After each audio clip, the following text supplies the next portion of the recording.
went a bit mad when I think the root of the trouble is that a lot of people in the Welsh independence movement think that everything else is permissible so long as you believe in independence.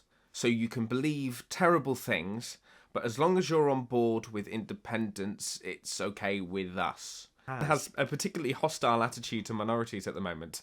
That's what happens from several years of Tory rule. So we are seeing terrible anti-migrant, anti-asylum seeker and anti-refugee rhetoric, but also anti-LGBTQ plus, specifically anti-trans rhetoric. Trans people have existed for forever, and we can make up as much about them as we want, but it's all nonsense, and it's not just something that we should be debating. We shouldn't be debating people's rights. We don't do that with other communities. So people oppose this, and a lot of people who are otherwise decent people turned a blind eye to them.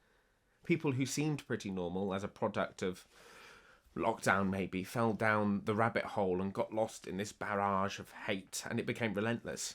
The conspiracy theories went and went and went. A lot of people have seen this. A lot of people are getting hundreds of abusive messages a day, as well as anonymous phone calls, harassment, and people who normally would have stood up to this didn't.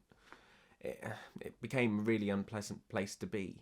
So it very much snowballed. It started off with just people disagreeing, probably under my tweets, to my tweets being sent around for certain people to disagree with them in bulk, and to then people sending me direct messages, DMs, with some pretty hateful stuff. A lot of threats of sexual violence, a lot of threats regarding my race, regarding me being a Welsh speaker, regarding the political beliefs that I hold, and what I said, to then friends having to message me at all hours saying people are trying to look for your address.